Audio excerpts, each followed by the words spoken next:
Donald Trump, whether you like how he tweets and speaks or don't like how he tweets and speaks, was a breath of fresh air for them.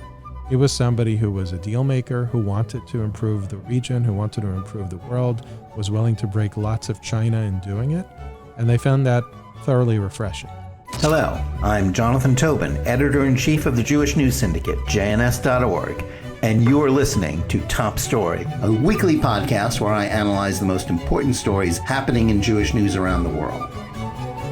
Each week, I will break down politics, foreign policy, and culture to provide insights into what is going on behind the headlines. Hello, and welcome to Top Story. Thank you for joining us. We have a lot to discuss and an important interview with former Middle East peace envoy Jason Greenblatt for you today. But before we start, I want to encourage everyone to like this video and podcast, subscribe to JNS, and click on the bell for notifications. Also, we love to hear from you. So please write to us at editor@jns.org and let us know where you listen or watch the show and what you think about it. Now to today's program. It wasn't the script that the foreign policy establishment wanted President Joe Biden to follow in the Middle East, nor does it reflect his own inclinations or those of fellow Obama administration alumni who are currently making the decisions in the White House and State Department.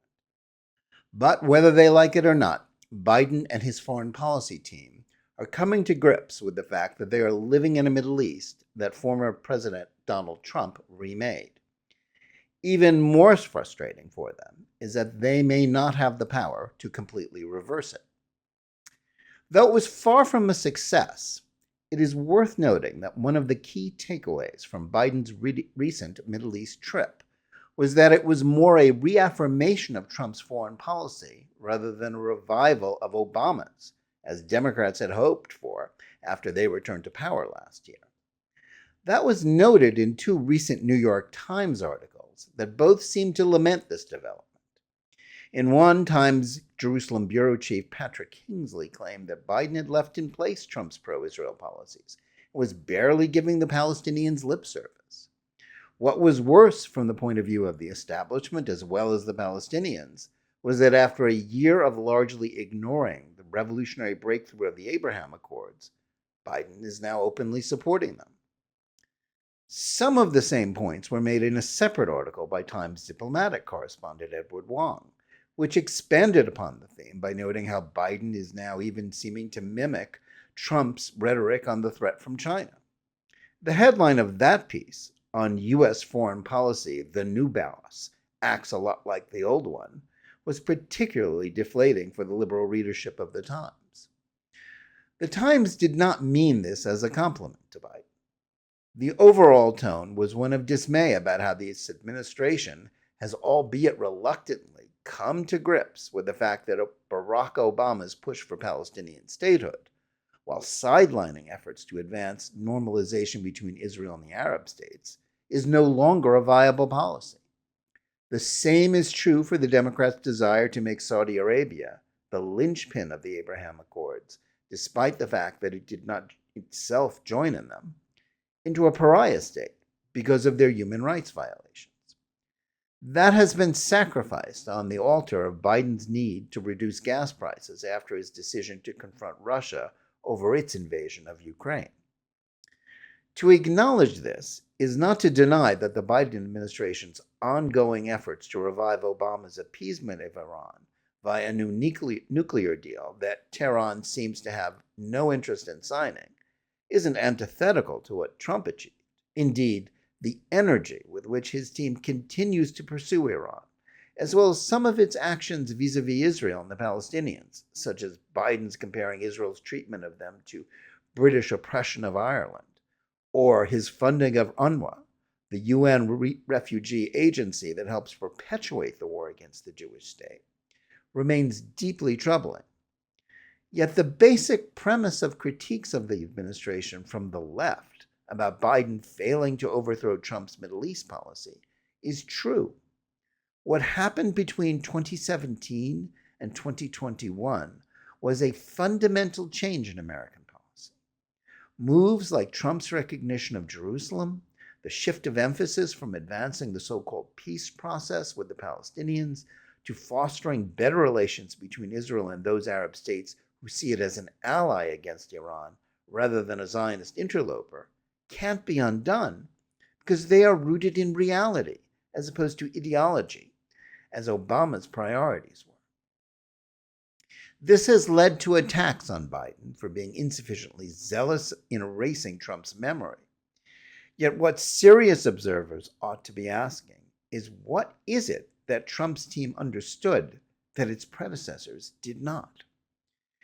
It's not just a matter of replaying the video of current climate czar and former Secretary of State John Kerry's infamous "no, no, no" answer when asked about normalization between Israel and the Arab states and whether it was possible.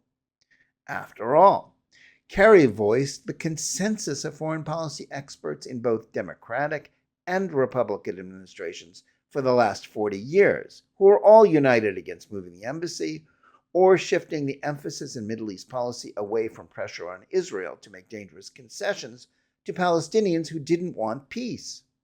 The same is true when it comes to policy on Iran. The answer is that Trump, alone of every president in living memory, ignored the conventional wisdom peddled by the veteran diplomats, liberal think tank denizens, academics, and journalists who make up the foreign policy establishment.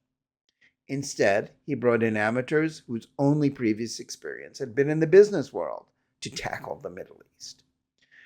The story is retold in The Path of Abraham, how Donald Trump made peace in the Middle East and how to stop Joe Biden from unmaking it, a new book by one of those amateurs, Jason Greenblatt, who served as Special Representative for International Negotiations and White House Special Envoy to the Middle East.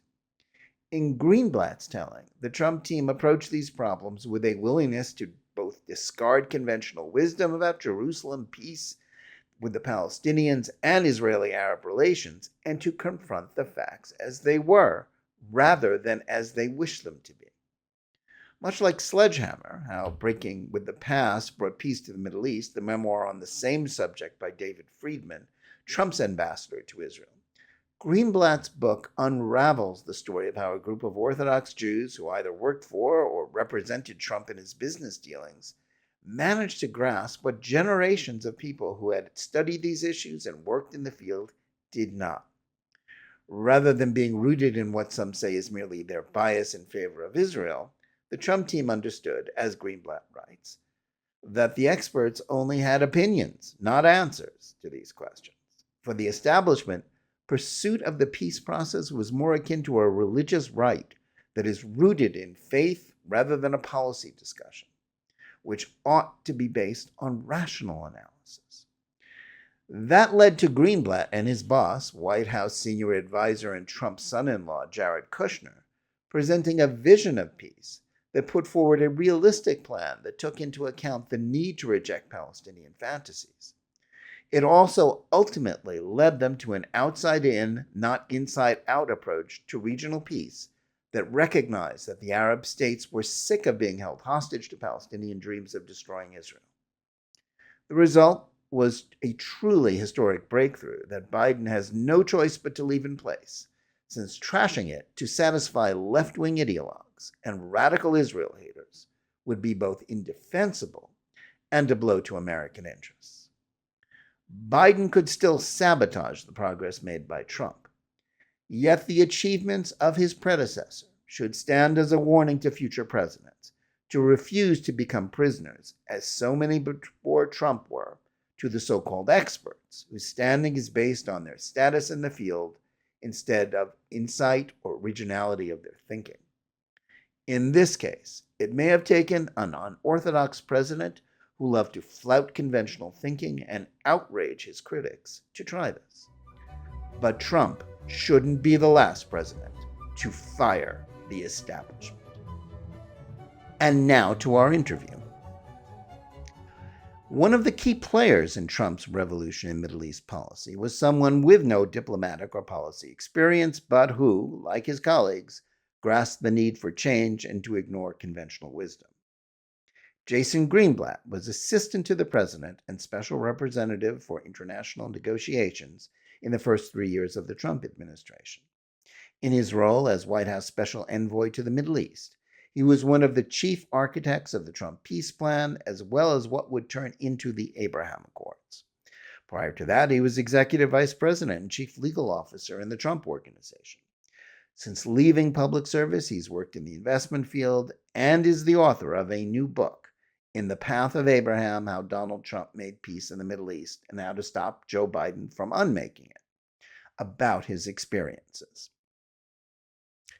Jason Greenblatt, welcome to Top Story. Thanks for having me. I'm excited to be here. I'm a big fan. Thanks so much. It's really we're really thrilled to have you with us today to talk about your experience as well as your new book. Let's start sort of at the beginning of this story, and tell us the story of how you came to be the point person on Middle East policy, and how did you meet Donald Trump, and why is it that he tapped you as well as other people who were involved in his business, rather than veteran diplomats or policy wonks, to tackle this job? So I'll start rolling back the clock on how I met Donald Trump. I worked for him for 20 years. I was working at a big law firm. Headhunter called me one day. The real estate market was very hot. Wanted to introduce me to a real estate developer who he wouldn't disclose to me. But he insisted that I come to his office to understand who the person was. I was working really, really hard, just, going to a headhunter to understand who the potential meeting might be with was not something I was ready to do. That would have been a big mistake, lesson learned. I didn't take that first meeting, but 2 weeks later, the headhunter called again, said I really need to come in, went in, heard it was Donald Trump, who was, of course, famous then, but not the kind of fame that he has today. Not famous like now. Yeah. Exactly. But it was very hard to get these in-house jobs in those days. I went in, had interviews with the then general counsel, interviewed with Donald Trump, and I'm grateful. I had a 20-year amazing career there. I think he was an amazing boss. His kids were great to work with. And how did I get into the role in the White House? So one day there was a meeting between Donald Trump and a whole bunch of Jewish-related and Israel-related journalists in the conference room. I was called down, and I thought I was called down for a business matter. I didn't realize that I was walking into a den of journalists. Little experience, by the way, with journalism and being interviewed. Was listening to the conversation. They were asking him a lot of questions about Israel and other things. And, of course, the hot topic came up, which is what some people call settlements. And I now prefer to call cities, towns, and neighborhoods because I think the word settlements has become a negative term. They asked him what he thought about settlements and whether he thought that would, is that the reason that there's no peace? He decided to flip that question over to me. I gave the answer that I thought, which is it is used as an excuse. It's a convenient excuse for people who want an easy answer, but we didn't think that was the reason there was no peace. And then within a couple of days, he tapped me and my friend David Friedman, who later became the ambassador to Israel, to become his Israel advisors. And probably the best reason is because he wanted, as he said, this is as Donald Trump said, he wanted people that love Israel to be on his team to help set the policy. Yeah, well, that's an interesting story about how you just walked into that press conference that you relate in your book. But let me ask you, and this relates to your experience with the former president and his family, and it's one that I hear a lot even today. And it's sort of, before we even get into the details of his policies, there is a widespread, really, cynicism about Trump. And I think even not only the people who hate him, and obviously there are a lot of people who hate him, but even within the Jewish community who approved of his policies, who will question his sincerity, who will look for some external excuse.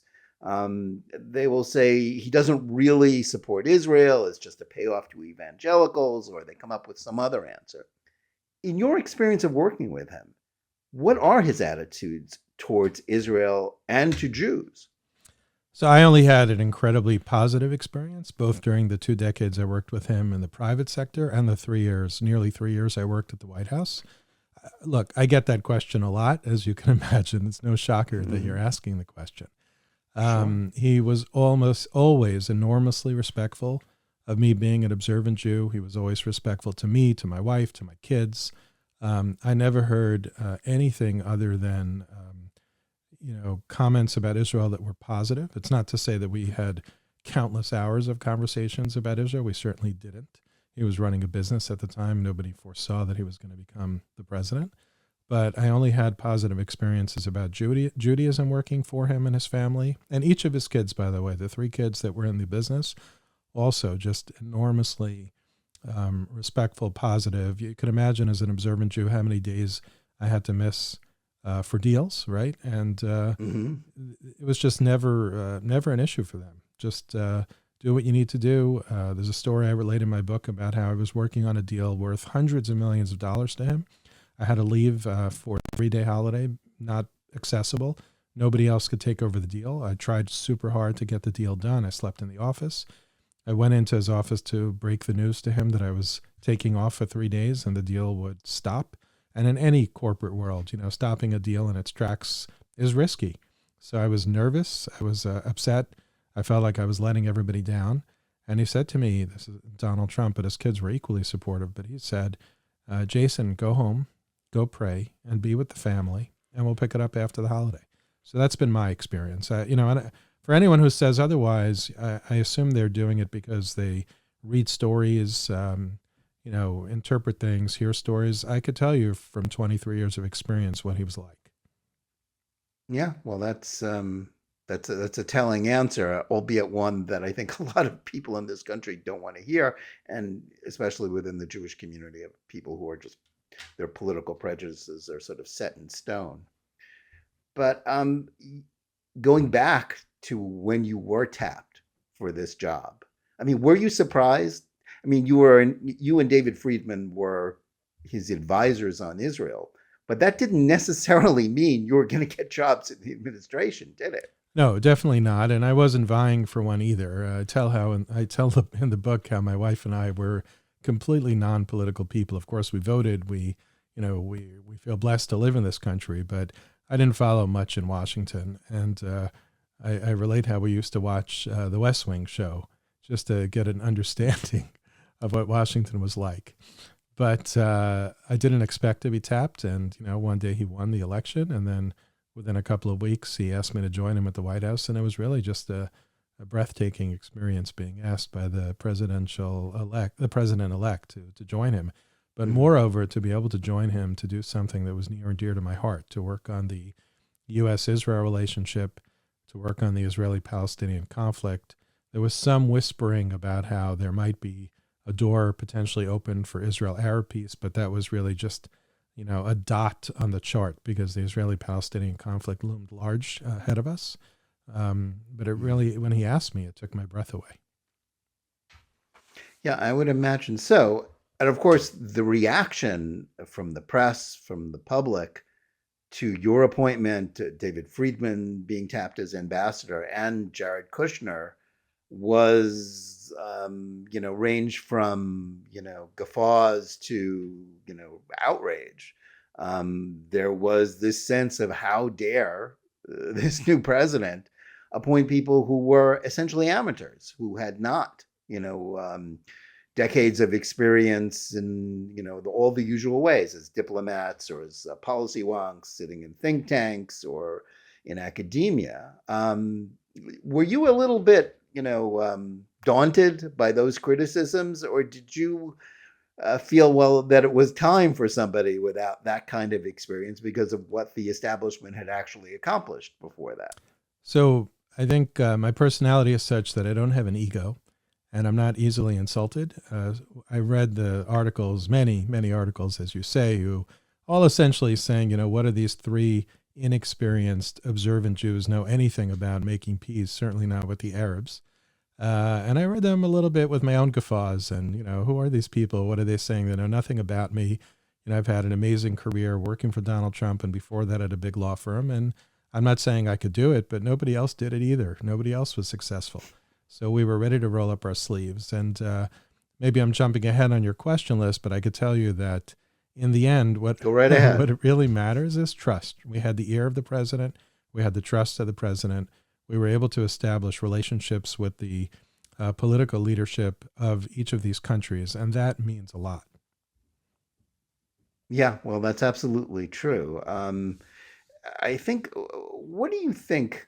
You mentioned about that every previous administration, Republican or Democrat, had failed in the Middle East, failed because of, for one reason or another, to advance peace, to really get anything they wanted out of it. What do you think of the principal fallacies about the Middle East that were the foundation of that failure, especially your immediate predecessors, Barack Obama, who had been locked in the Obama administration, been locked in a bitter fight with Israel, had pushed very hard for the peace process. What do you think they were doing wrong? So that's one of the key reasons I actually wrote the book, which is to be a myth buster. What were they doing wrong? The list is large, but probably the most important thing, or two most important things, is one, they blamed Israel for just about everything.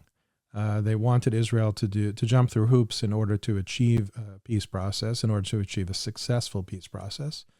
And the counterpoint, which is part two, is they failed to demand anything tangible from the Palestinians.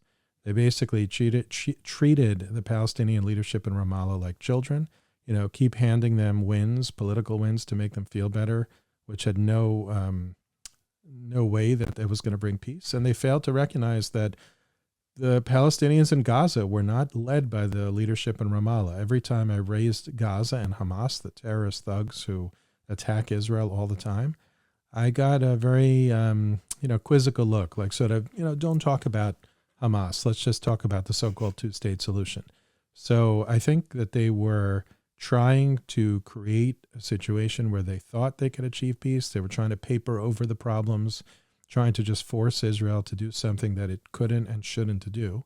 I think that was the underlying main problem. There was a host of other issues as well, some of which I address in the book, some of which I'd probably have to write 3 books in order to tackle all of them. Yeah, you talk a lot in the book about the refugee problem, but it all boils down to sort of the intransigence of the Palestinians, and what was, that after all they had rejected peace offers time and again.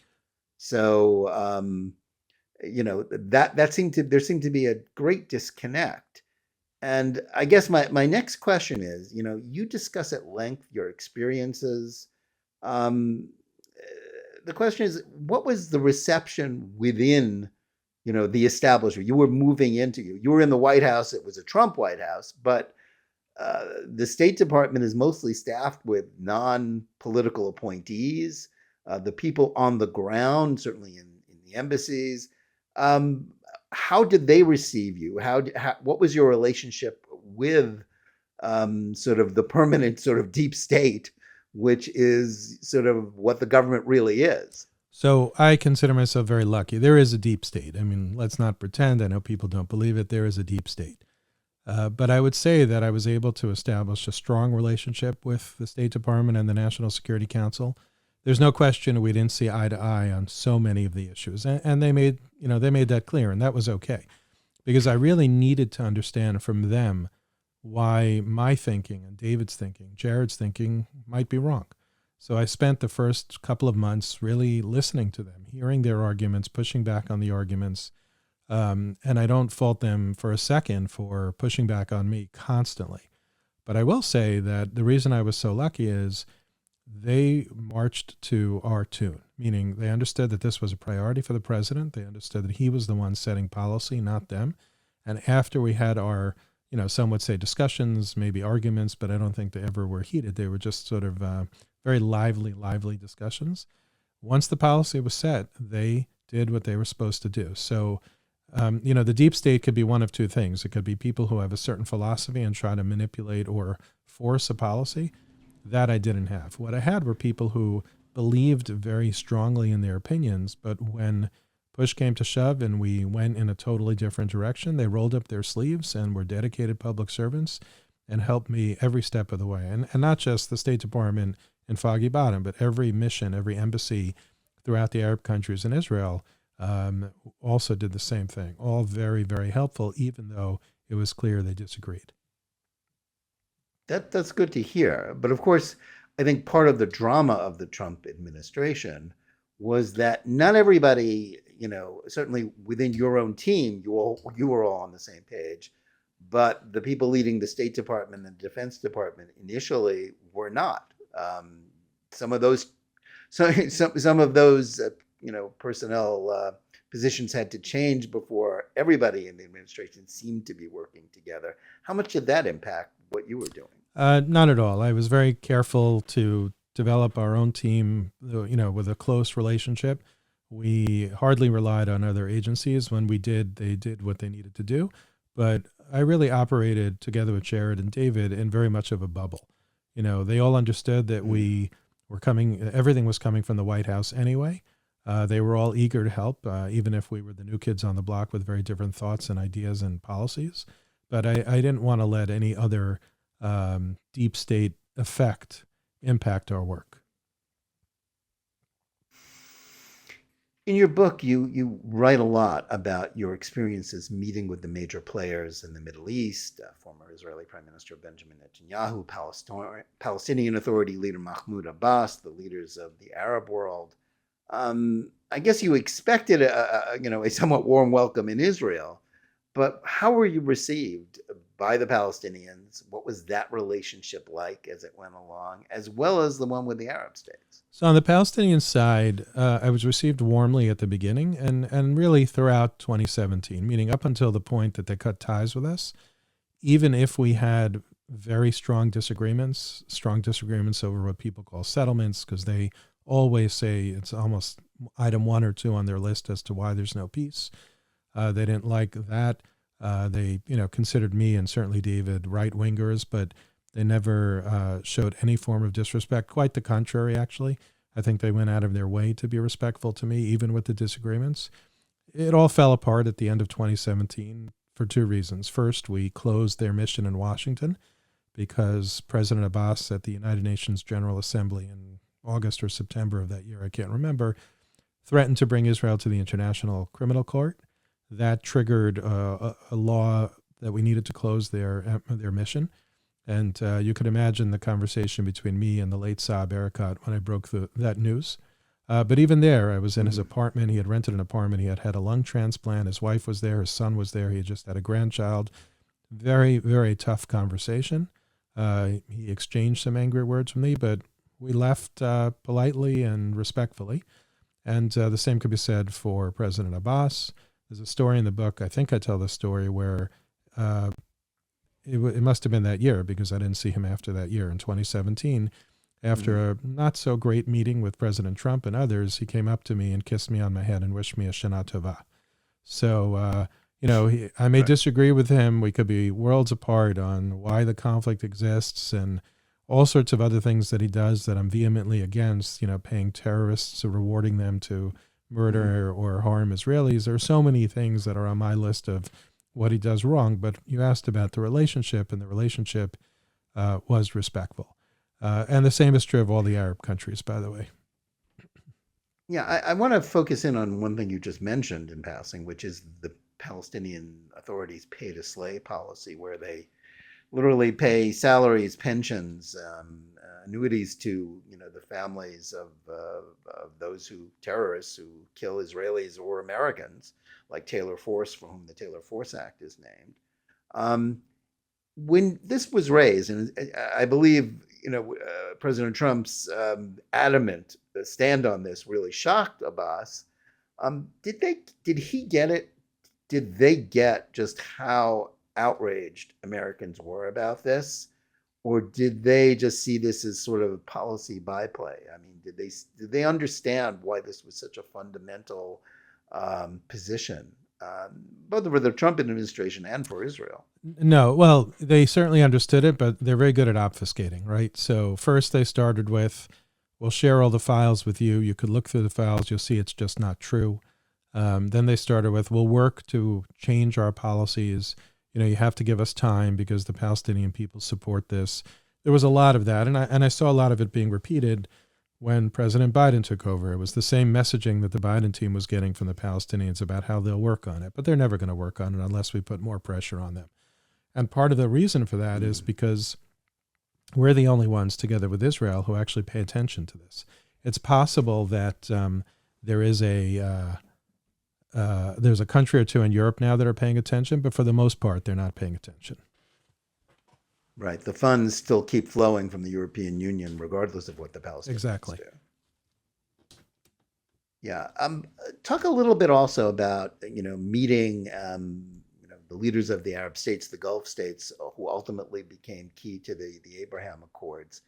I think the assumption on the part of certainly many supporters of Israel were that these countries were implacable about their hatred for Zionism or steeped in anti-Semitism. What were you may not have had preconceptions about it, but what surprised you about meeting them and what their perspective on the issues were? Well, I did have those preconceptions, right? I came into the job knowing what I know, reading your columns and so many others. So I did come in with some preconceptions. But what surprised me is today, I can't say what it was like, prior to 2017, but from 2017 and continuing to 2022, it's a very different world. Both certainly the countries that have signed the Abraham Accords, but even those that I like to say have not yet signed the Abraham Accords. Saudi Arabia, Qatar, and others. I can't say that about Lebanon. I can't say that about Syria. But these countries are changing. I go there a couple of times a year. Trip by trip, I see progress, not just with respect to their attitude towards Jews and Israel, but the women in society, what they're building, these massive projects. They have a very, very lofty aspirational agenda, and they keep working toward it. So what amazed me is the words coming out of their mouths, understanding that it's a totally different world than I had read about. And I think that is eventually what led to the signing of the Abraham Accords. Yeah, I think many Americans, certainly many in the foreign policy establishment, as well as just ordinary readers and citizens, seem to always take it for granted. I mean, it's sort of an iconic moment. The John Kerry, answer to the question at the end of the Obama administration about whether there can be normalization, with his, sort of pounding the table. No, no, no, it can't happen. Why is it, do you think, that people who had studied this and who had worked on it were so surprised by this, by this sea change that was in the works in which you experienced? I'd probably summarize it in three ways, right? One, the region felt abandoned by the Obama administration because of the nuclear deal. So they probably were correct under the Obama administration, because nobody in the region was interested in talking to them about anything once they felt abandoned. The second is Donald Trump, whether you like how he tweets and speaks or don't like how he tweets and speaks, was a breath of fresh air for them. He was somebody who was a deal maker, who wanted to improve the region, who wanted to improve the world, was willing to break lots of China in doing it, and they found that thoroughly refreshing.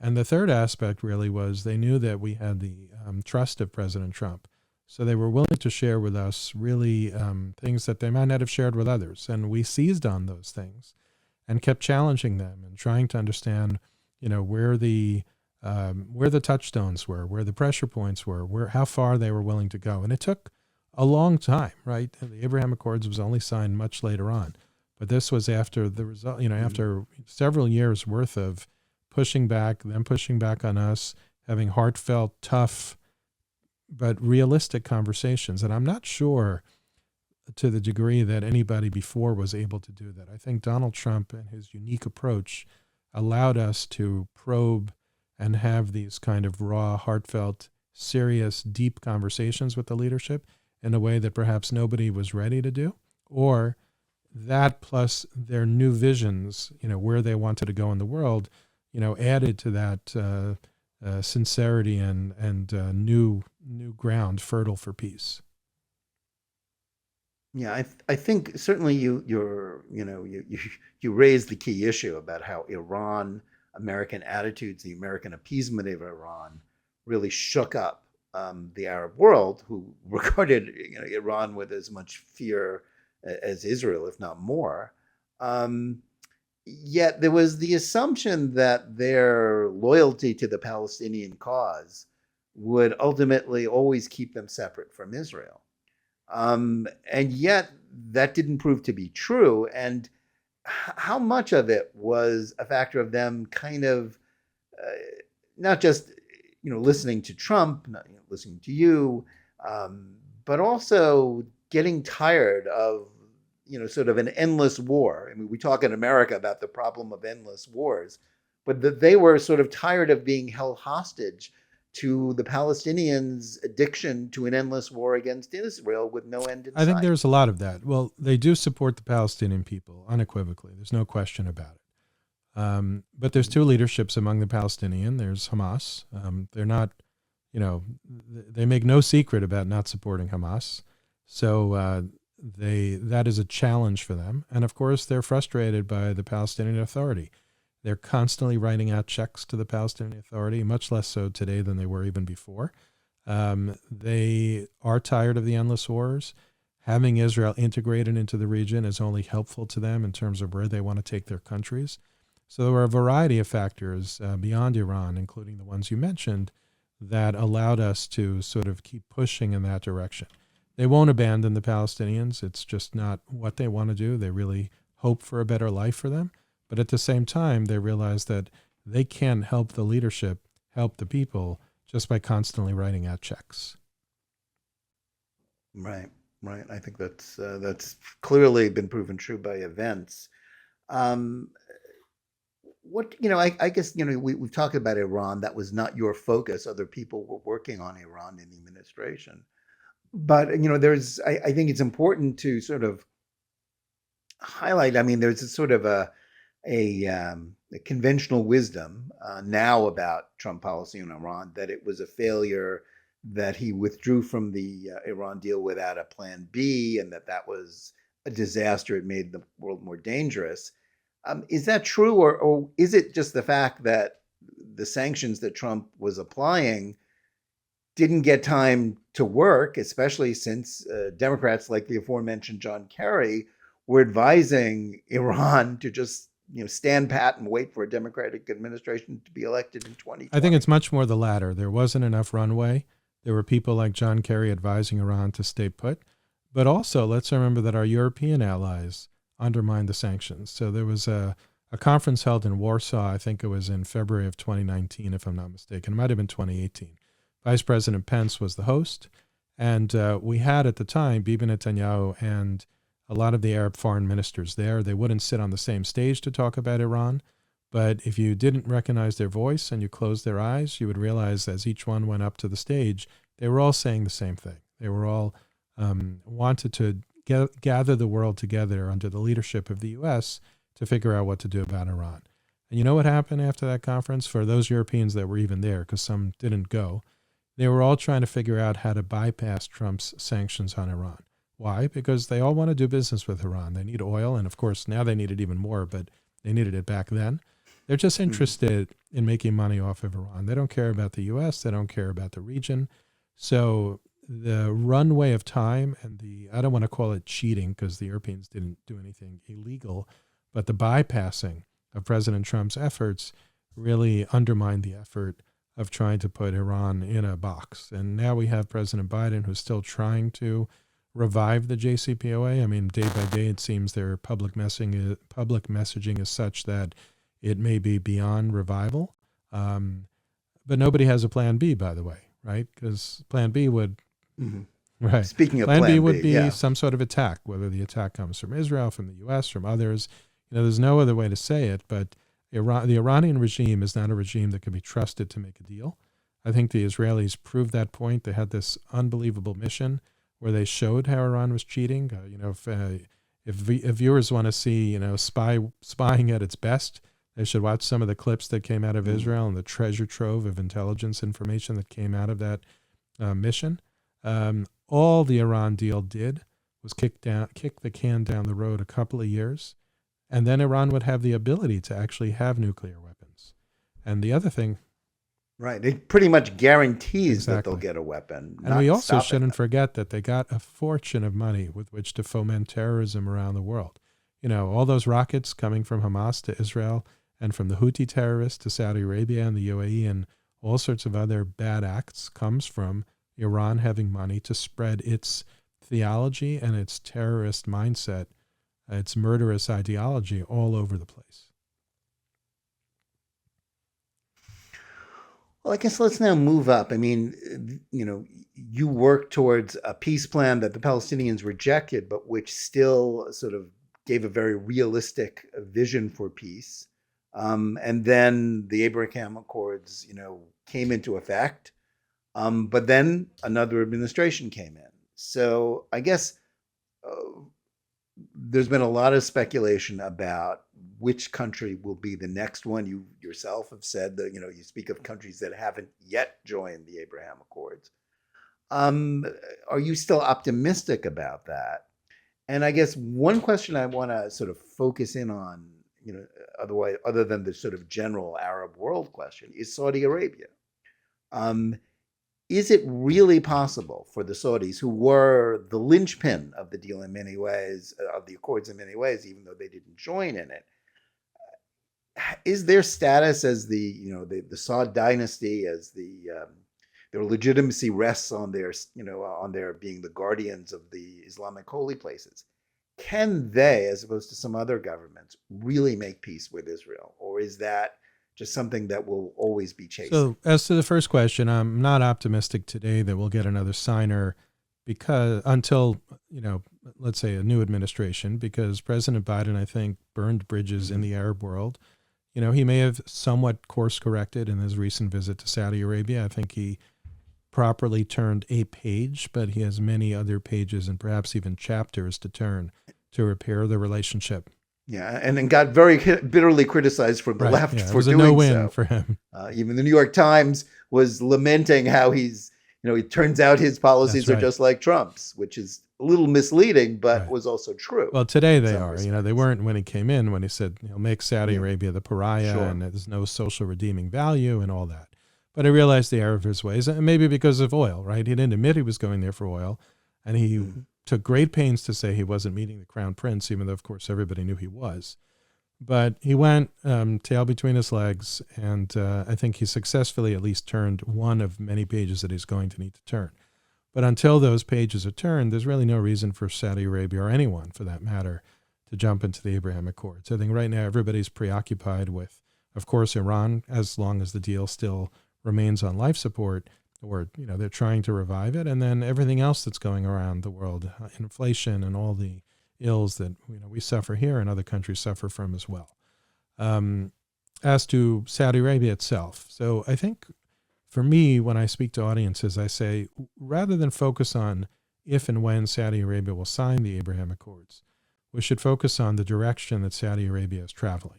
A few weeks ago, they announced the opening of airspace. And yes, it's true that they had already opened, as part of the Abraham Accords, airspace from Israel to the UAE, from Israel to Bahrain, and that was amazing then. But we really need to give them credit. This is a historical change for Saudi Arabia, that now everybody could fly over Saudi Arabia. That's going to save Israelis or anyone traveling from Israel a lot of time and a lot of money in terms of fuel, and even more so today because of fuel prices. So kudos to them.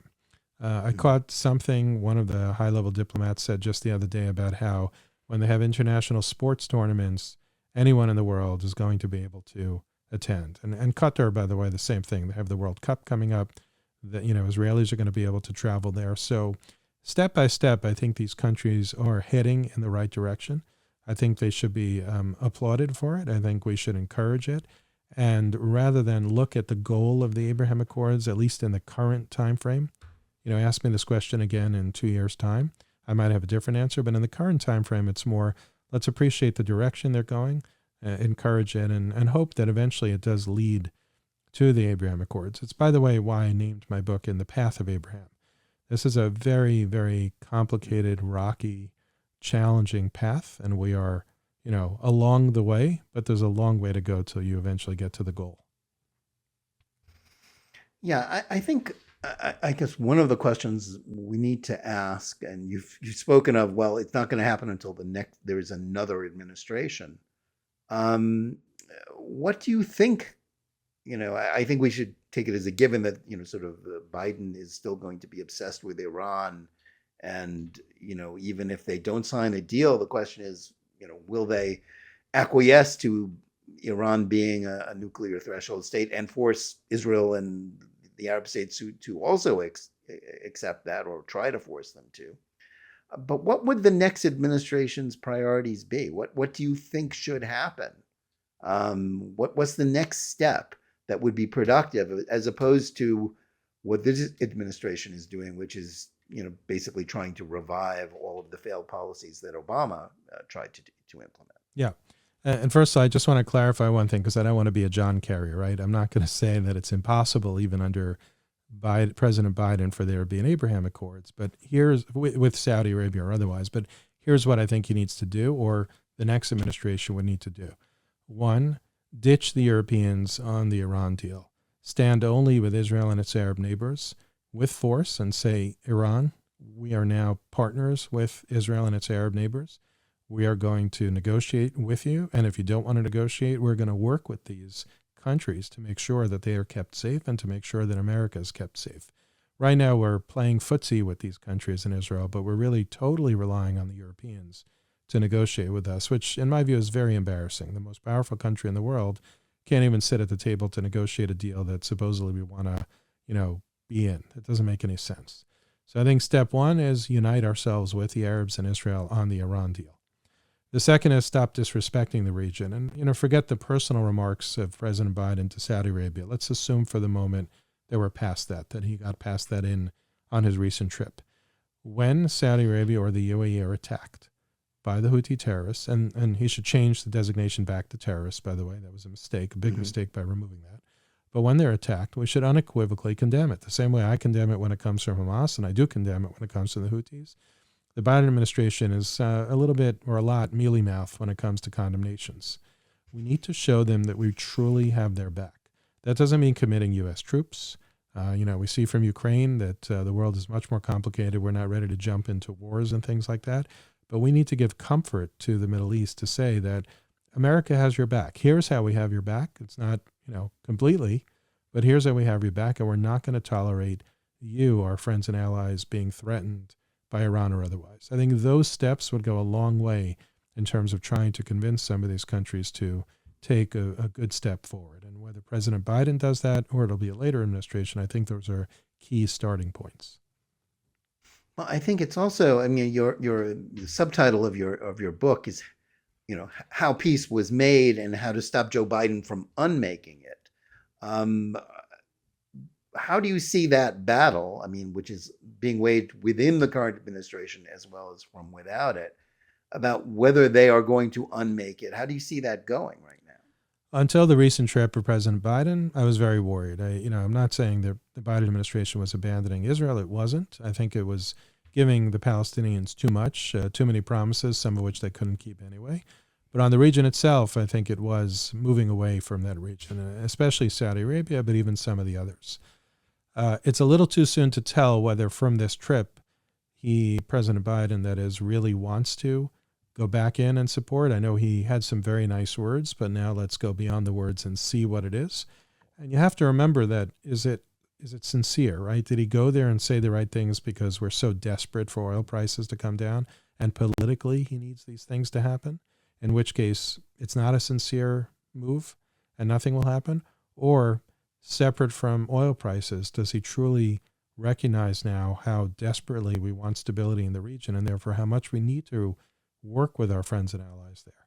So too soon to tell, but I think if he, one, goes back to his attitude before the trip, or two, was insincere on his trip and really was just angling for cheaper oil prices, then I think things could unravel. I'm not worried about Israel and the UAE or Israel and Bahrain not having strong ties together. I think by now, almost 2 years out, all sides realize the significance of the significant benefits that can come to all of them.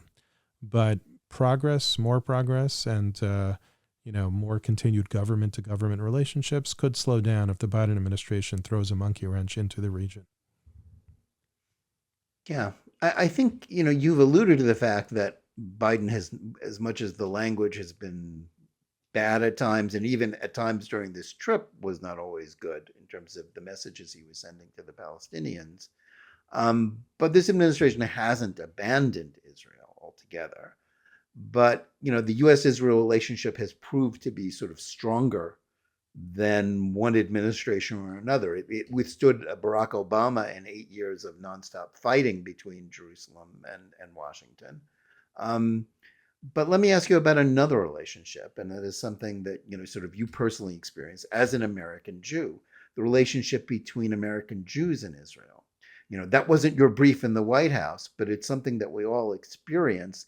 And I think, given sort of the lack of support from many American Jews toward, for what Trump did in the Middle East, how do you see that relationship continuing? What do you see as the real, points of inflection, the real problems? Because there's no question that for younger generations, certainly in the non-Orthodox community, Israel seems to have less support.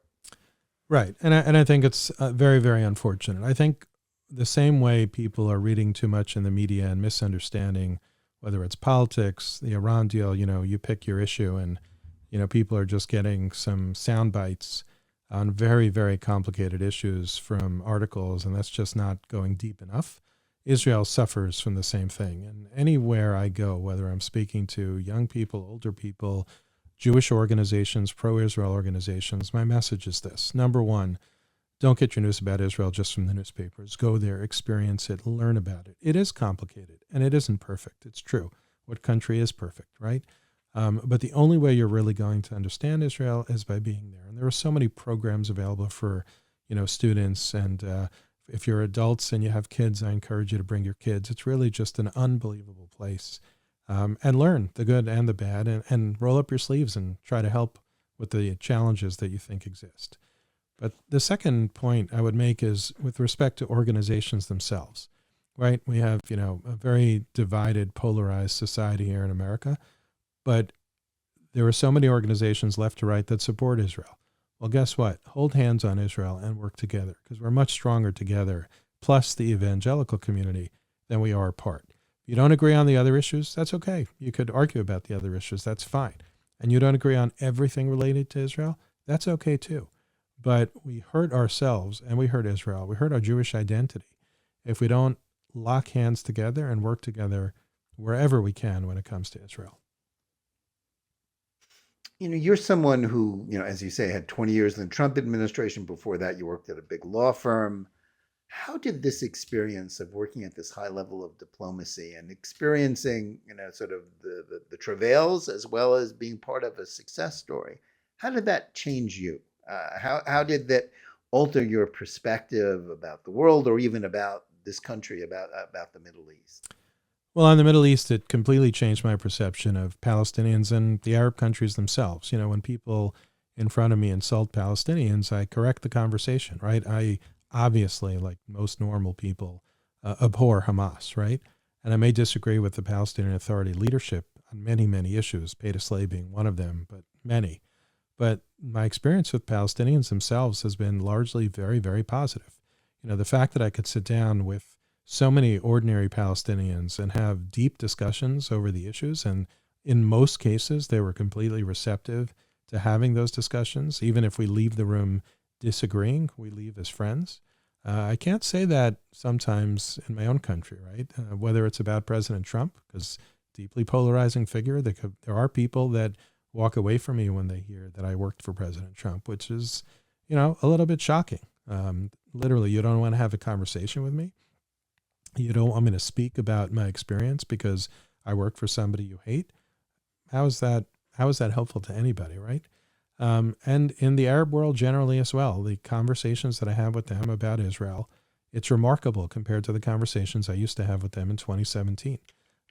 They are interesting. They are interested in Israel. They want to travel to Israel. In some cases, some of them actually do. In other cases, they can't yet or won't because they're a little bit afraid.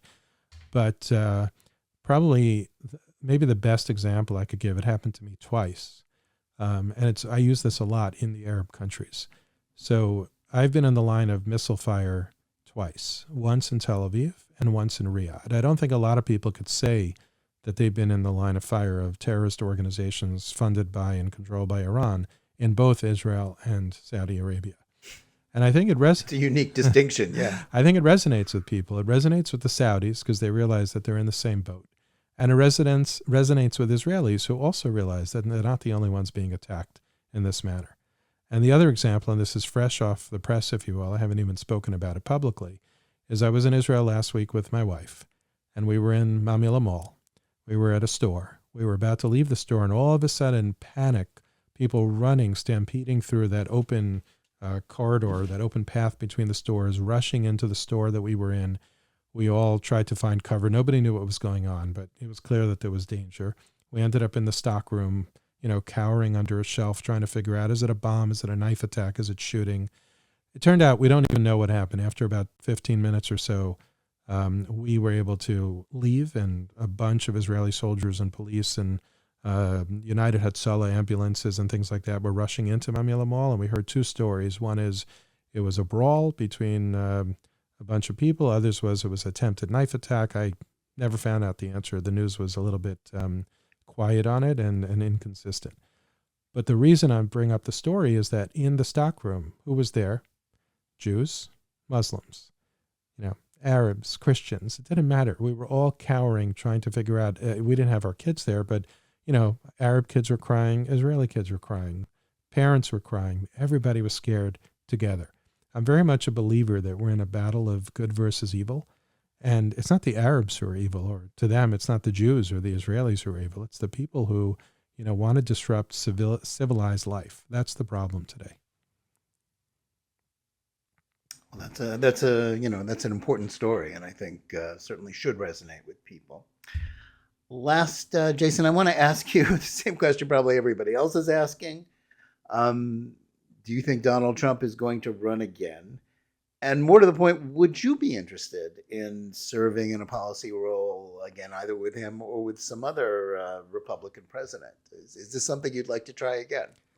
So as to Donald Trump running again, it's hard to tell, right? It's hard to go from where he was in the Oval Office to not continuing to try to move policies forward the way he did. The Donald Trump that I know probably would want to run again, but I just don't know. That's a total guess on my part. I haven't spoken to him about it in quite some time. And when I've asked him that question, because everybody asks me that question, he was a very good politician and gave me a non-answer. But in terms of me, I suppose it would be very hard for me to say no, whether it was Donald Trump or someone else who said that I could go back in and help work on Israel, Israeli-Palestinian peace, Arab countries, and things like that.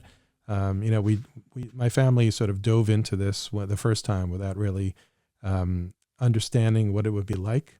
And there certainly were challenges, but how often does somebody get to help millions of lives change for the better? So I suppose I'm not saying yes, but it would be very hard for me to decline. Well, great. Well, Jason, we want to thank you for being with us today.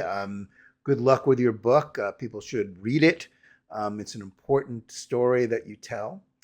And we also want to thank our audience, whether you're watching us, whether you're listening to us on Spotify or some other of the other podcast platforms, or watching us live on Facebook or Twitter, or on the JNS YouTube channel, or on JBS TV. Please like and or subscribe to Top Story, click on the bell for notifications, and give us good reviews. Please write to us at editor@jns.org and let us know where you listen or watch the show and what you think about it. And remember, please keep reading and thinking for yourself, and we'll see you again next week.